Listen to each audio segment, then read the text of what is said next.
you feel loved, they are making deposits in their account in your heart, and their account starts to rise.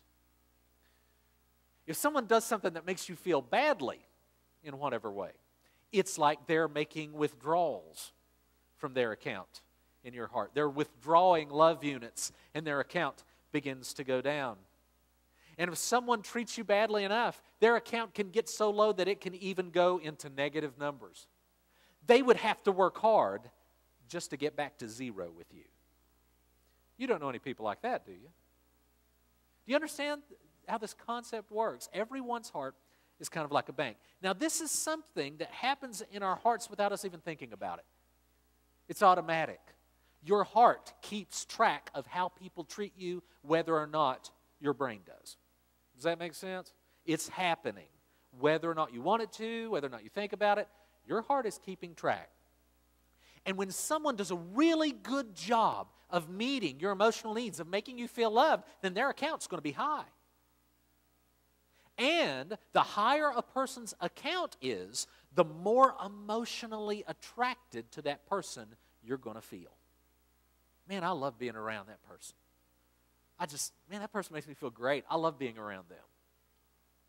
Now, this isn't always something that involves romantic feeling. If you're talking about your parents or your siblings or friends, then it's not going to translate into romantic feeling. But what Harley said is that when you're talking about someone, a member of the opposite sex, who is not a family member or your parents, something like that, then if their account goes past a certain point, if it rises so high, it will automatically translate into romantic feeling. You will feel so emotionally attracted to that person because they make you feel great. They make you feel loved. Does that make sense? When two people get married, in most cases, not always, but in most cases, their accounts in each other's hearts will be really high.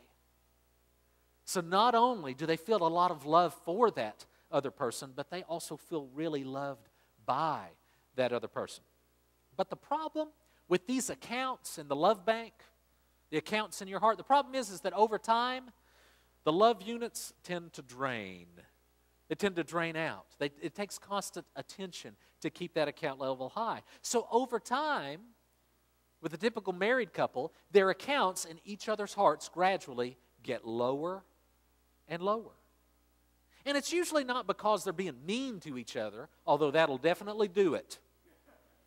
You want to make a big withdrawal from your account in your spouse's heart, you be mean to them and that'll do it. But that's not usually the problem. What usually happens is they just neglect each other. Life happens. They just get busy.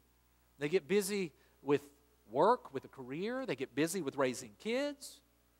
Life happens. Sometimes, in many marriages, they just get lazy. Lazy in expressing love for each other.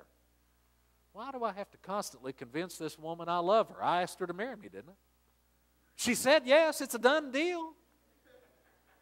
I'm not leaving if she's not seeing me leave, is she? So she's got to know I love her, right?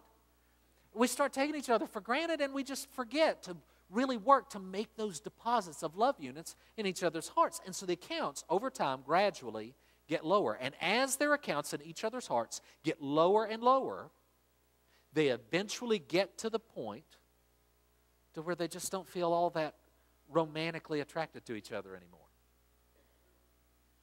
And they usually have no idea why they feel that way. All they know is they were living life, and then suddenly they just don't feel that much for their spouse. And it can be a very scary thing.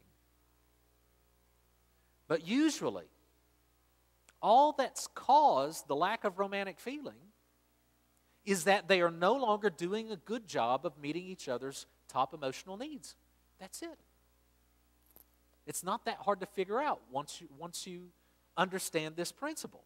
So it is incredibly important that we understand each other's emotional needs. Now, Dr. Harley helps us out with this. He provides a list of the most common emotional needs. Now, on your note sheet, if you look on the back of that sheet, you will find that for your convenience, I have listed Harley's list of the most common emotional needs. And these are in no particular order, by the way.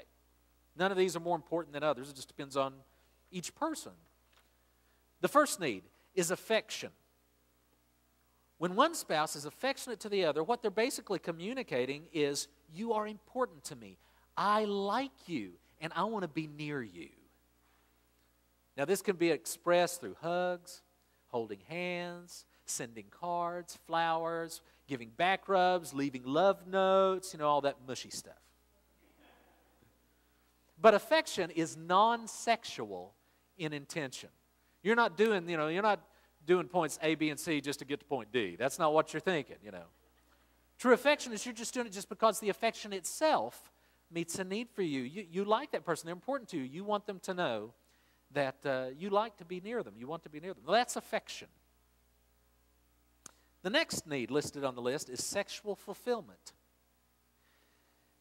Now, when I talk to couples about these different needs, it's not uncommon for them to look at certain needs, like sexual fulfillment and some of the others on this list, and to want to disregard them and say, well, now that's just not a valid need. That shouldn't be an important emotional need. Or they'll say, well, that's not an emotional need, that's just a physical need. All he wants is sex, or all she wants is sex. It's all about the physical. Folks, please don't think of it in those shallow terms. There is a strong psychological component to this.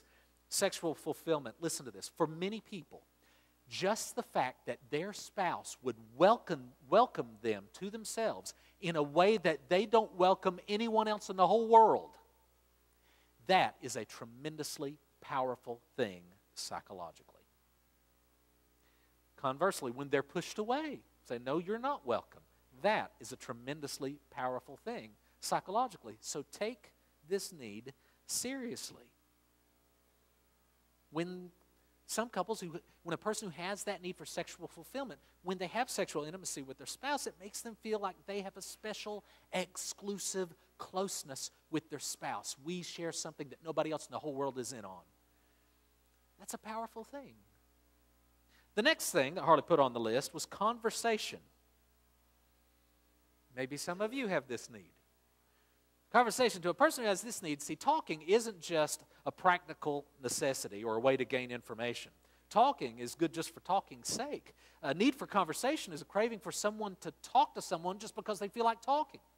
It's part of how they feel connected and close to someone. That's how they feel connected with their spouse. They just want to talk. The next thing on the list is recreational companionship. I'll say a little more about this later on. But for now, I'll just say that this is simply the need to do fun things and have someone to share it with. There are too many couples that haven't met this need in years. The need to do fun things and have someone to share it with. Next, he lists honesty and openness. Now, of course, this includes telling the truth. But it's not just about telling the truth. It's also about having a need for your spouse to share with you their most private thoughts. A need for them to really open up to you and let you really know them. The next need is physical attractiveness. Now, some of you might be thinking, this is an emotional need? Really? Because this is another one of those needs on this list that it's so easy for people to just discount. Well, that shouldn't be on the list. It may be one of their needs, but it shouldn't be. Well, like I tell couples when I'm working through this exercise with them, you can complain all day or moan all day about how this shouldn't be on the list, and that shouldn't be on the list. But you know what? At the end of the day, if it's on the list, it's on the list. You may not like it. It doesn't change anything. Life is like that. There are things that you have to deal with. And some people have this as an emotional need. Now, let me explain what is meant by it, though, this need for physical attractiveness. This